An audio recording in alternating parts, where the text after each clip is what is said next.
Sous l'éclat des profits et des dividendes, des millions d'Américains sont piégés dans des zones mortes du commerce de détail, des endroits sans magasins, sans pharmacie et sans personne pour écouter.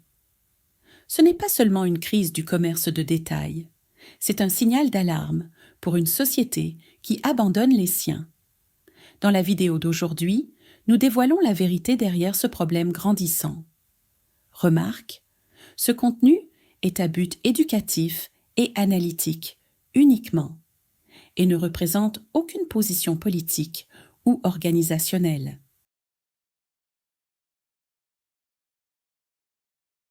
New York. Quand le cœur battant d'une nation s'éteint,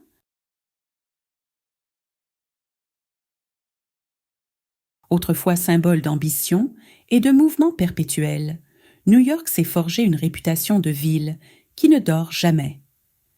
Elle incarnait la promesse du rêve américain, des rues animées, des services disponibles 24 heures sur 24 et 7 jours sur 7, et des opportunités sans limite. Mais derrière son emblématique skyline, une crise plus discrète a émergé. L'effondrement lent, mais stupéfiant, du commerce de détail. En seulement quelques années, près de 1000 chaînes de magasins, parmi les plus connues, des géants nationaux de la pharmacie comme CVS et Walgreens aux grands magasins historiques tels que Macy's, ont fermé leurs portes à travers la ville. Ce n'est pas seulement un changement dans les préférences des consommateurs, c'est un effondrement de l'écosystème qui reliait autrefois emploi, commerce et vie quotidienne. Pour des milliers d'employés, dont beaucoup avaient bâti une carrière de plusieurs décennies dans le secteur, ces fermetures ont été un choc brutal, soudaine, déstabilisante et sans filet de sécurité. Le taux de chômage dans le secteur a grimpé au-delà de 7,5%, bien au-dessus de la moyenne nationale. Pendant ce temps, les consommateurs doivent se débrouiller dans une ville où les produits essentiels du quotidien sont à la fois plus rares et bien plus coûteux. Le coût de la vie a explosé, atteignant presque le double de la moyenne nationale, poussant les ménages à revenus fixes et les familles de la classe ouvrière au bord du gouffre. Si le commerce en ligne joue un rôle, les blessures les plus profondes sont économiques. Loyers commerciaux intenables, charges fiscales écrasantes et réponses politiques urbaines insuffisantes.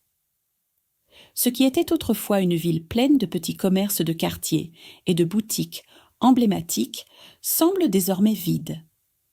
Des rues silencieuses, des vitrines éteintes et un noyau commercial qui s'érode soulèvent une question essentielle. Si New York, avec toute sa richesse et sa renommée, peut perdre l'accès à des biens de base comme l'épicerie ou les médicaments, qu'en est-il du reste du pays? Pourriez-vous prospérer dans une ville où acheter un bagel ou aller rapidement à la pharmacie devient un défi logistique? Californie, un paradis perdu au rayon 3. La Californie, terre de plage, baignée de soleil, d'empire technologique et de glamour hollywoodien, fut autrefois l'emblème de l'abondance consumériste. Des centres commerciaux de luxe, du comté d'Orange aux boutiques indépendantes de la région de la baie, l'État vibrait au rythme d'une grande diversité commerciale et d'une commodité sans égale. Pourtant, en l'espace d'une seule année, plus de 1500 magasins ont disparu, projetant une ombre inquiétante aussi bien sur les grandes villes que sur les petites communes rurales. Ce n'est pas simplement une érosion économique. C'est une transformation aux conséquences sociales profondes. Dans de nombreuses communautés, en particulier dans les régions de l'intérieur ou les banlieues, faire ses courses est devenu un véritable casse-tête logistique. Certaines familles doivent désormais parcourir plus de 40 kilomètres juste pour accéder à une épicerie, une épreuve que l'on associerait davantage à des pays en guerre ou frappés par la pauvreté qu'à la 5e économie mondiale. Les sociologues appellent ces zones des déserts alimentaires, mais ce terme ne reflète qu'en surface la gravité de la situation. Avec la disparition des pharmacies et des magasins de proximité, des communautés entières se retrouvent privées d'accès aux nécessités de la vie moderne. Pour de nombreux Californiens, la simple sortie hebdomadaire pour acheter de quoi manger est devenue une charge financière et physique. Une mère de 3 enfants à Sacramento a déclaré dépenser plus de $330 par semaine pour des produits de base, une somme intenable lorsqu'il n'existe aucune option abordable à proximité. Les petits commerçants s'effondrent sous le poids des loyers élevés, du coût de la main-d'œuvre et de la complexité réglementaire, tandis que le commerce en ligne détourne la clientèle et les revenus. En conséquence, la Californie reflète aujourd'hui une fracture inquiétante. Les zones aisées profitent de supermarchés impeccables, d'options gastronomiques et de livraisons technologiques, tandis que les quartiers populaires doivent se contenter des restes des supérettes à des prix gonflés. Une question persiste. La Californie pourra-t-elle reconstruire un modèle garantissant un accès équitable, ou deviendra-t-elle une économie fragmentée de nantis et de laissés-pour-compte, où le soleil brille sur les privilégiés pendant que l'ombre recouvre les autres?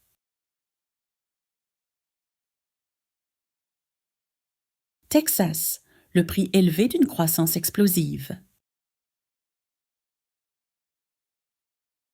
Aux yeux de beaucoup, le Texas incarne le grand récit du succès américain. Une population en plein essor, une création d'emplois fulgurante et une expansion urbaine massive lui ont valu une réputation de moteur de la prospérité moderne. Des pôles technologiques d'Austin à la richesse pétrolière de Houston, l'État semble inarrêtable. Mais derrière cette ascension rapide se cache un déséquilibre préoccupant. Un déséquilibre qui affecte aujourd'hui profondément la vie commerciale à travers l'État.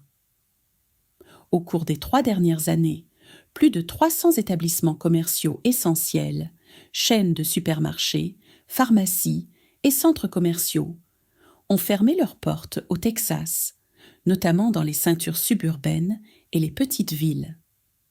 Cette vague de fermeture a privé de vastes segments de la population de services de base, laissant les habitants sans accès de proximité à la nourriture, aux médicaments ou aux produits ménagers. Dans des villes autour d'El Paso, dans les zones rurales, aux abords de San Antonio ou même à Lubbock, les habitants doivent souvent parcourir plus d'1 heure aller-retour pour quelque chose d'aussi simple qu'un lait infantile ou des antibiotiques.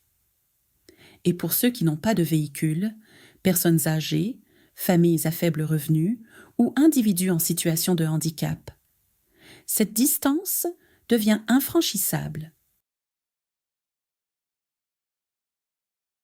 Pire encore, cet effondrement du commerce de détail est suivi d'une crise de l'emploi tout aussi dévastatrice.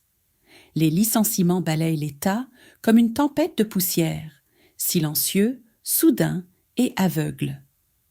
Les employés de caisse, les chefs d'équipe et les magasiniers sont congédiés sans avertissement, et peu d'alternatives viables s'offrent à eux.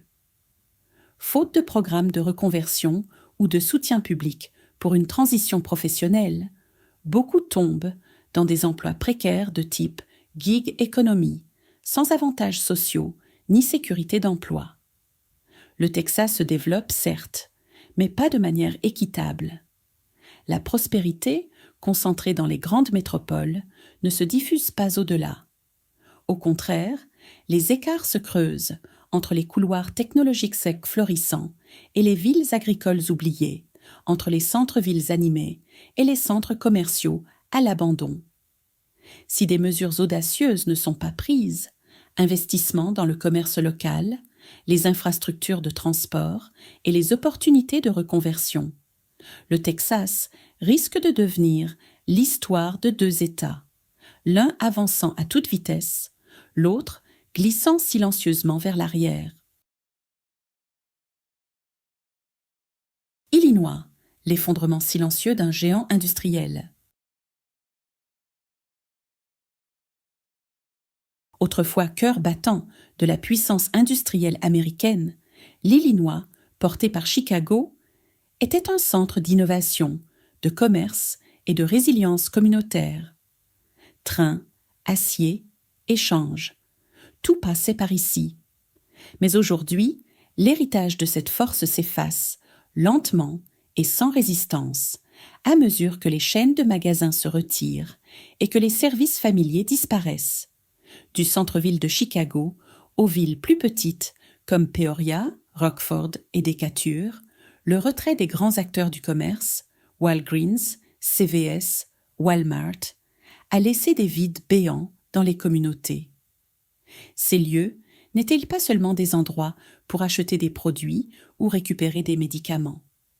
C'était un des piliers du quartier, là où les grands-parents échangeaient quelques mots avec les employés, où les adolescents dépensaient leur argent de poche, où les parents pressés attrapaient un dîner de dernière minute.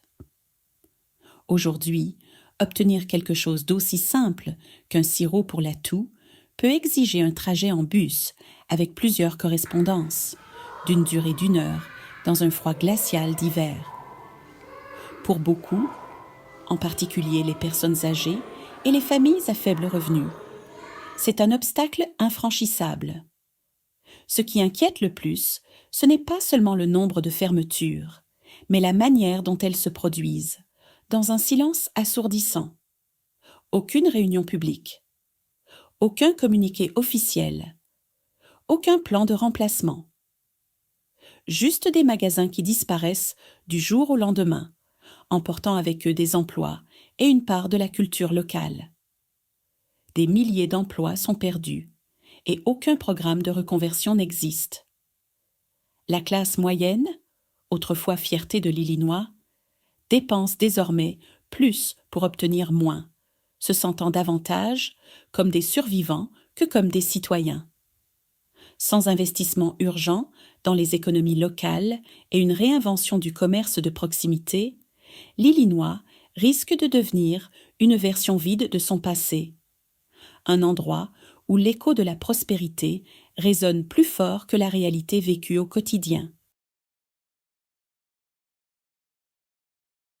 Pennsylvanie. Un effondrement lent de la chaîne d'approvisionnement.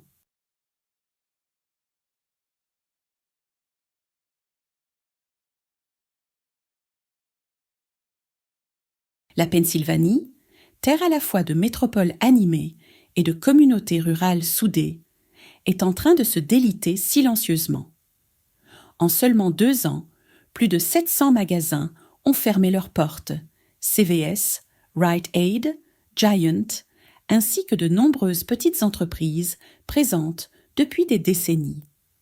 Ce qui reste, ce n'est pas seulement une vitrine vide, c'est un vide émotionnel et logistique dans la vie quotidienne. Dans des villes comme York, Allentown ou Erie, la perte d'un supermarché ne signifie pas simplement un trajet plus long. Elle brise les rituels quotidiens qui cimentent les communautés. Ces magasins étaient des lieux où l'on croisait des amis, où les parents travaillant de nuit remplissaient leur frigo, où un caissier se souvenait de votre prénom.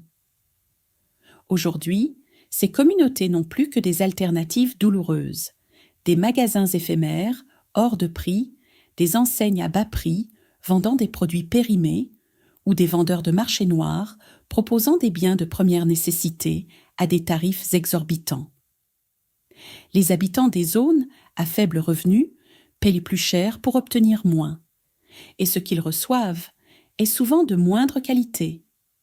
Pendant ce temps, les loyers commerciaux continuent d'augmenter, tandis que la fréquentation piétonne s'effondre face à la concurrence du commerce en ligne. Les petites entreprises, déjà en lutte pour survivre, sont écrasés par des charges fixes, sans aucune bouée de sauvetage à l'horizon. Certaines familles n'ont d'autre choix que d'avoir recours aux cartes de crédit pour acheter leurs courses, accumulant des dettes pour des produits de base comme du riz ou de la lessive. Mais peut-être que le plus grand dommage est psychologique. Lorsque les magasins ferment et que rien ne vient les remplacer, les gens commencent à perdre espoir, non seulement dans l'économie, mais dans l'idée même d'une possible reprise.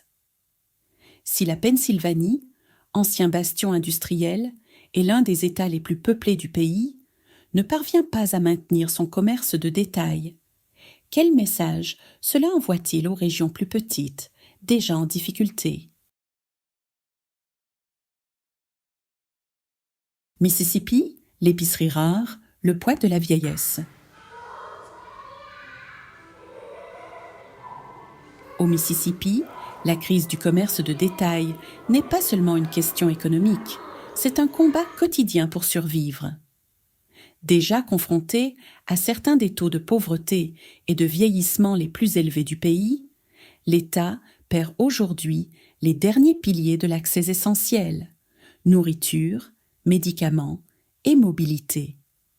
Plus de 700 points de vente ont disparu, supprimant l'accès aux supermarchés dans près de 40% des comtés ruraux. Cela signifie que des villes entières, souvent peuplées de personnes âgées, handicapées ou à faible revenu, sont désormais officiellement classées comme de véritables déserts alimentaires. Ici, les fruits et légumes frais sont une rareté et les prescriptions médicales de base sont à plusieurs heures de route.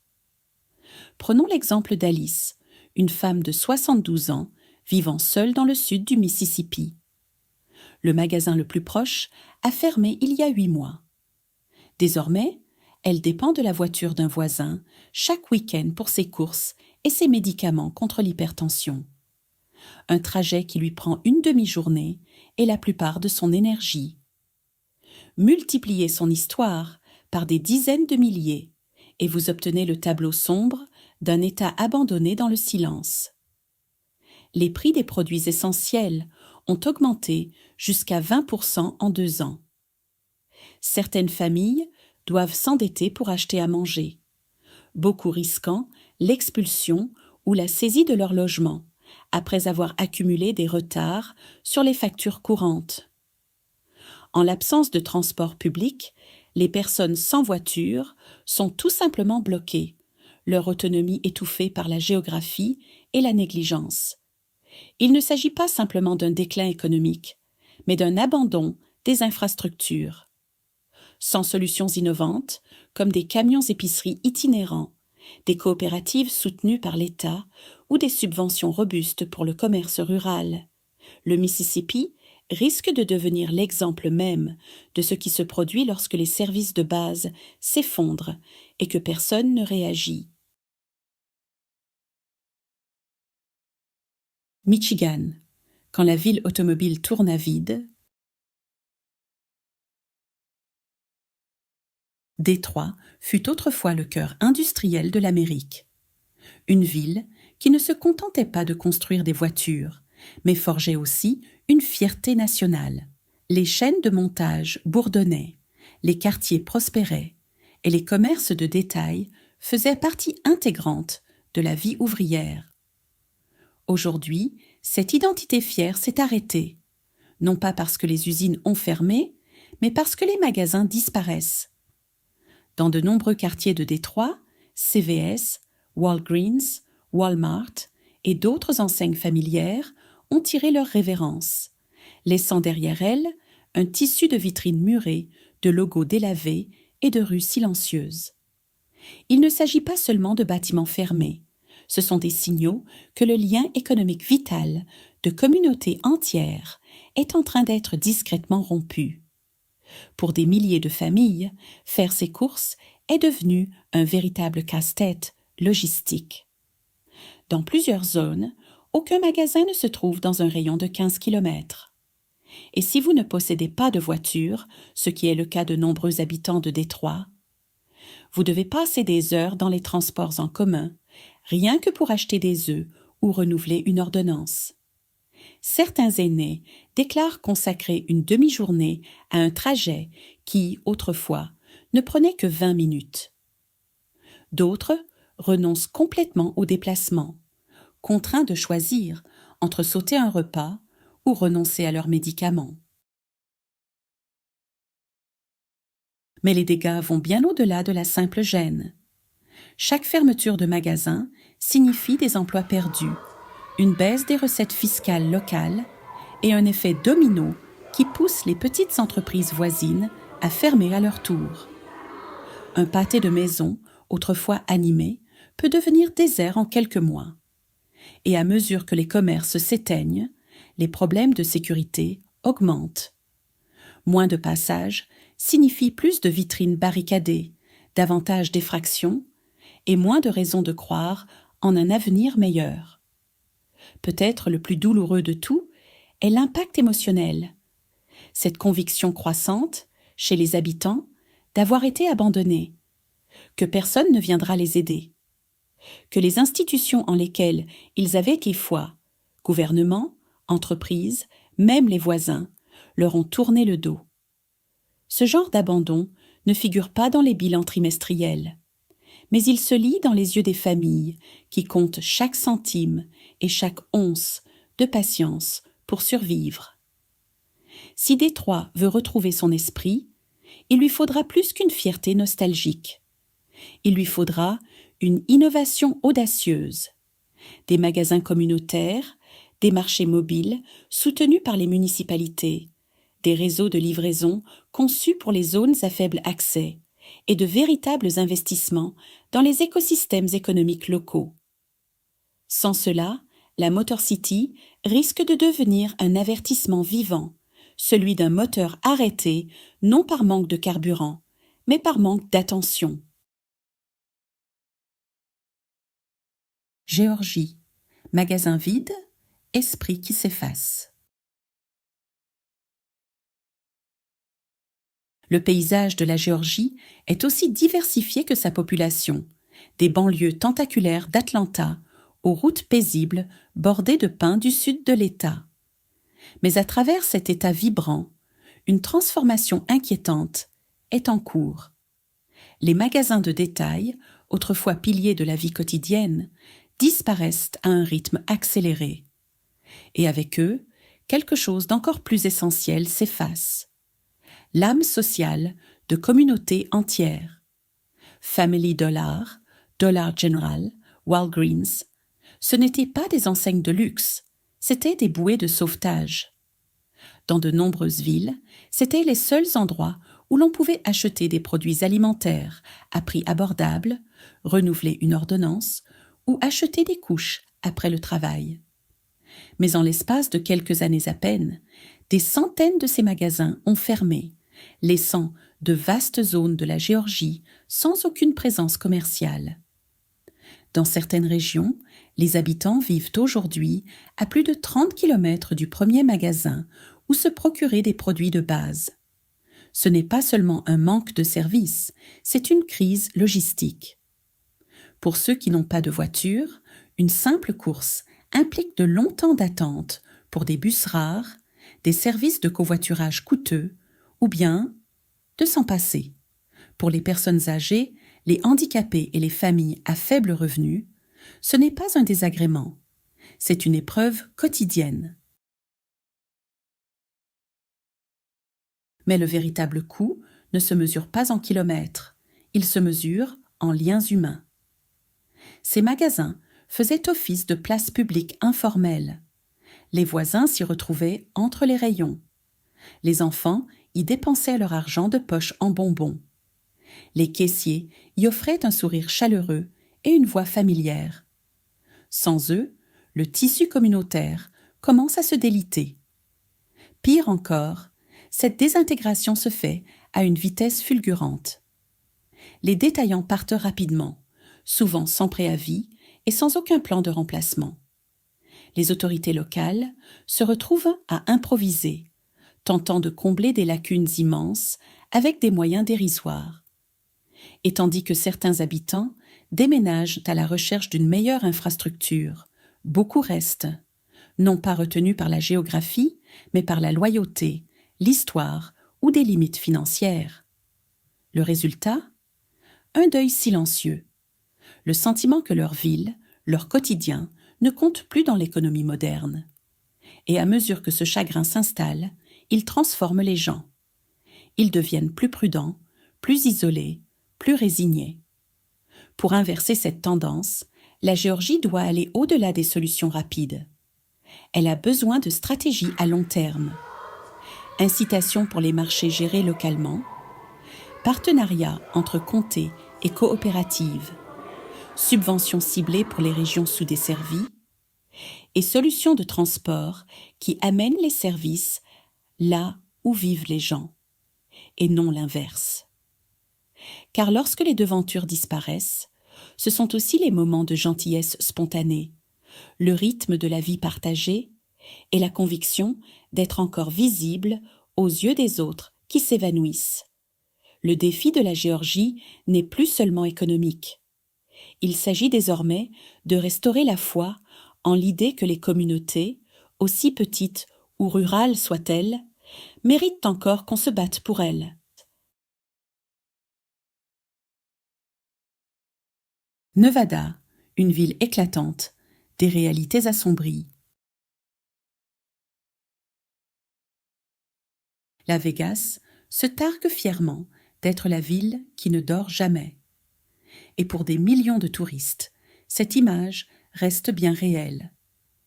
Le strip scintille de charme électrique, les casinos vibrent d'activité, et la nuit semble infinie.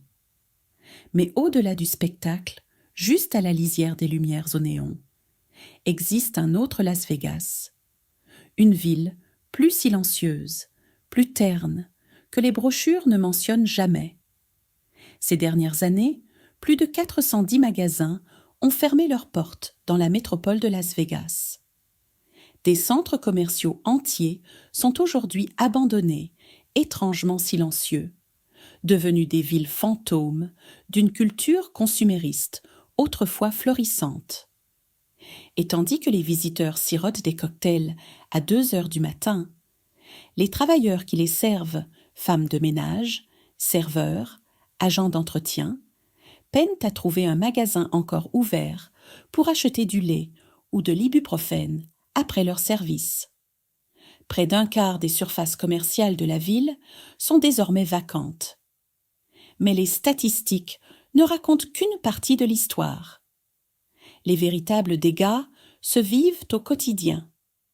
Un agent d'entretien d'hôtel, après un service de 10 heures se terminant à 4 heures du matin, fait face à un choix difficile: dépenser une part précieuse de son salaire en essence pour atteindre un magasin éloigné, ou s'en passer.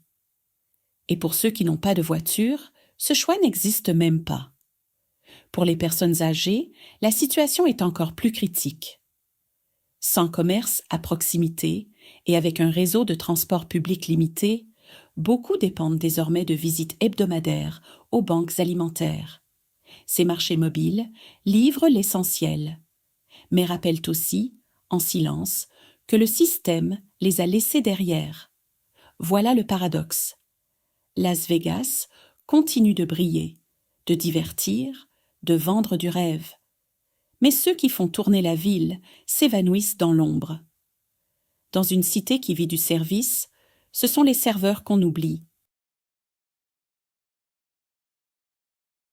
Ohio, quand les fondations commencent à se fissurer.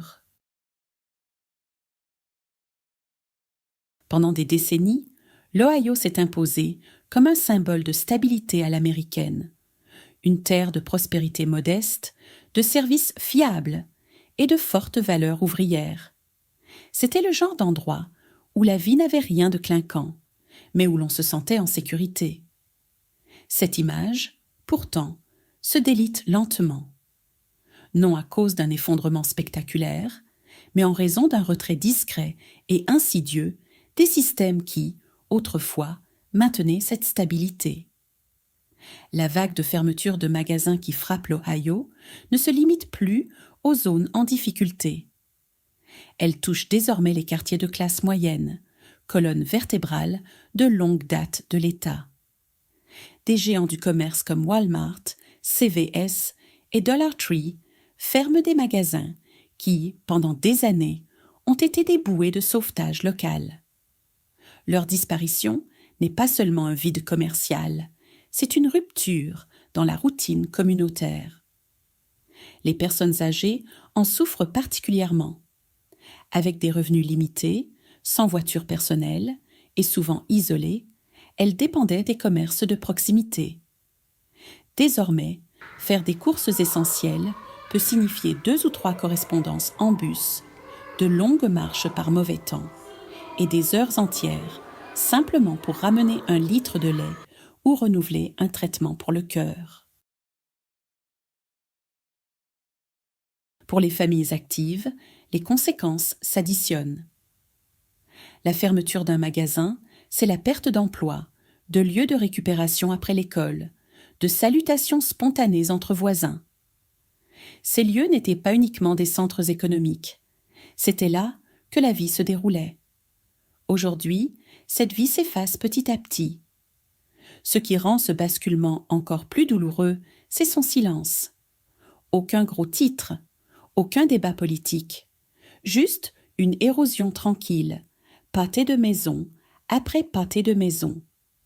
Et sans intervention, sans une nouvelle vision incluant des coopératives communautaires, des investissements dans les transports publics et des incitations fiscales pour les commerces locaux.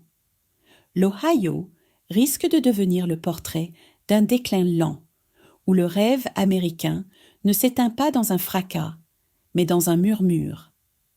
Ce qui m'inquiète le plus, ce n'est pas seulement la disparition des magasins, c'est le silence qui suit.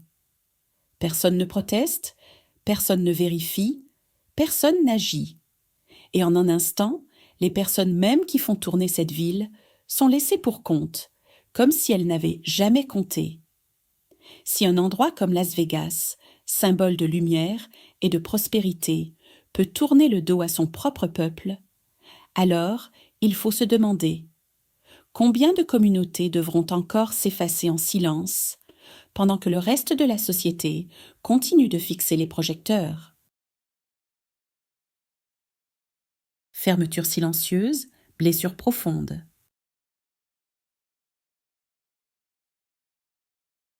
Pas de cloche d'alarme, pas de liquidation, pas de réunion publique, juste des portes verrouillées, des lumières éteintes et le silence. Partout en Amérique, les magasins ferment, non pas dans le tumulte ou la confrontation, mais avec une discrétion définitive qui, en un sens, fait encore plus mal. Pourquoi ce silence est-il si dévastateur ? Parce que dans ce vide, les gens restent sans réponse. Ils se réveillent un matin et découvrent que le magasin où ils achetèrent des couches, des médicaments pour le cœur ou du dentifrice a disparu. Le parking est envahi par les mauvaises herbes. Les vitres sont couvertes de poussière. Aucune annonce, aucun plan, juste l'absence. Des couloirs urbains de Détroit aux petites villes de l'Ohio, des quartiers oubliés de Californie au centre d'approvisionnement alimentaire en déclin du Sud. Les histoires se répètent. Des magasins partis sans laisser de traces. Aucun programme de soutien pour le personnel licencié. Aucune aide au transport pour ceux qui restent. Aucun effort pour offrir ne serait-ce qu'un simple « désolé ». Ces fermetures ne sont pas de simples décisions commerciales.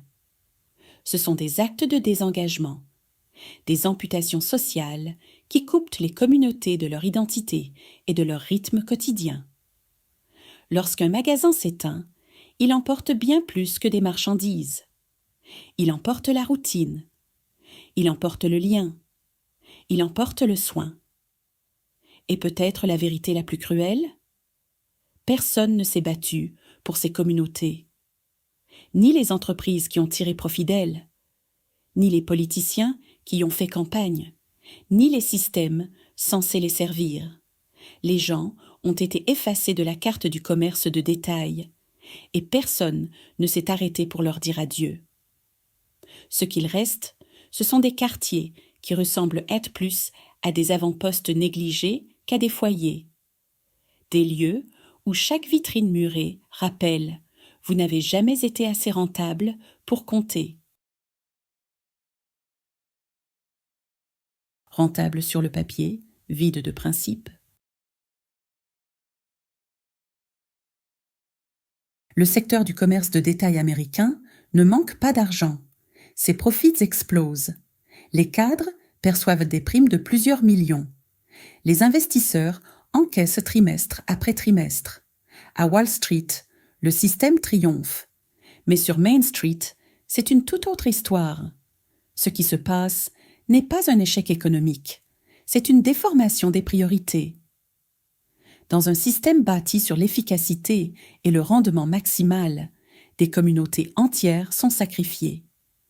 Non pas parce qu'elles ne consomment pas, non pas parce qu'elles ne travaillent pas dur, mais parce que leurs dépenses ne génèrent pas suffisamment de profit à court terme pour justifier qu'on y reste. Il ne s'agit pas d'entreprises non viables, il s'agit de décisions prises dans des salles de conseil bien loin des lieux qu'elles affectent. Si une communauté ne rapporte pas assez rapidement, elle est classée comme dispensable, sans égard pour ceux qui y vivent ou la profondeur de leur dépendance à ce magasin. C'est là que le capitalisme entre en crise morale, lorsqu'il privilégie les dividendes aux couches culottes, les actionnaires aux écoliers et les marges bénéficiaires aux médicaments. Ce n'est plus seulement une question d'économie, c'est une question de société. Que devenons-nous? Et l'ironie est amère. Plus les entreprises s'enrichissent, plus les Américains ordinaires peinent à trouver les produits de base, se résignant parfois à un distributeur automatique dans une station-service, parce que c'est tout ce qui reste. Est-ce là l'avenir qui nous attend? Un monde où les magasins de proximité disparaissent, mais où les appels aux résultats boursiers s'épanouissent? Si c'est le cas, alors il est peut-être temps de ne plus se demander comment sauver le commerce de détail, mais comment sauver l'âme des communautés qu'il faisait autrefois vivre. Système silencieux, peuples isolés. Dans les bourrasques glacées qui balaient les vitrines murées, dans le calme d'un ancien parking bondé, désormais craquelé et envahi par les mauvaises herbes, quelque chose de plus lourd que la pauvreté s'installe. C'est la douleur silencieuse d'être devenu invisible. Des rues vibrantes de New York, au coin oublié du Mississippi, où les supermarchés ont disparu, un sentiment commun résonne à travers l'Amérique. Nous ne sommes plus vus. Autrefois, on croyait, simple, puissant et profondément américain, que le travail acharné mènerait à quelque chose de meilleur. Qu'il y avait toujours quelqu'un pour regarder, pour écouter, que vous comptiez. Mais que se passe-t-il quand le magasin où vous faisiez vos courses a disparu? Quand le pharmacien qui connaissait votre nom s'efface derrière une porte cadenassée? Quand plus personne ne vous salue, quand plus personne ne vous demande comment s'est passée votre journée? Une mère célibataire jongle désormais entre 2 bus et un prêt sur salaire, juste pour pouvoir choisir entre des couches et des antibiotiques.